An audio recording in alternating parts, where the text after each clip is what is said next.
There are 22 new player cards in this Mythos pack. Every class gets 2 cards, apart from the rogues, which have 3, and thus catching up to the survivors. Their extra card will take up the neutral card slot, so we don't have any neutral cards this time. There are 3 cards that you will hopefully recognise from earlier expansions, 2 as far back as the core set. We have a whopping 4 skill cards, possibly the most of any Mythos pack, with only the Guardians and Mystics missing out. We've got 5 assets with only the Seekers missing out, and the Mystics doubling up, as to be expected, but we've only got 2 events, 1 for the Guardians and 1 for the Seekers. A strange distribution indeed. There are 5 0-level cards and 6 experience cards, 3 of which are upgrades to existing cards. So as we enter the home straight of the Dunwich Legacy scenario, focuses on fine-tuning your existing deck, rather than starting a crazy new strategy. This is an awkwardly priced set, with big groups at the cheap and expensive end. The abundance of skill cards means that the Seekers are getting both their cards for 0 cost. The Rogues are getting 3 cards for 2 cost. The Survivors are dead centre with 3, but then the Guardians jump to 5 for both cards, and the Mystics, as usual, a whopping 9, with both their cards being the most expensive ones in this pack. Icon-wise, you've got 4 singles, 5 pairs, including the Mystics and the Survivors with matching pairs, and what used to be unheard of, 2 with 3 icons on.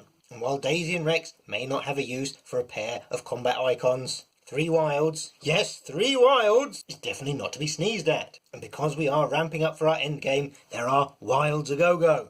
And it is the wild icons that run away with it, dominating 25% of the icon pool. Willpower has only 3 icons in this set, and Intellect, Combat and Agility have 4. We've got 2 actual fast cards, 1 for the Seekers, 1 for the Guardians, but your 4 skill cards aren't going to use up an action to commit. Spell-wise, there's just the upgraded Rite of Seeking. But if you want spells, make sure you keep your eyes open in the scenario. Whilst we're not as item-light as Blood on the Altar, we only get 2 items and 1 weapon. Slot-wise, we have one of the rare double-handers, we have 1 new ally and 1 new arcane slot card. We do have an exceptional card, which means you can only put 1 copy of it in your deck as opposed to the usual 2, and the experience cost is double the amount of white pips, so this would cost you 4 experience to include it in your deck. We also have a limit 1 per investigator, which we're sure could easily have been shortened to an attractive keyword. There are, however, no permanents, still no exiles, and definitely no tomes. As far as mini themes go, it could be skill cards, and if you thought Double or Nothing was a rules headache, oh boy, wait till you get to quick thinking.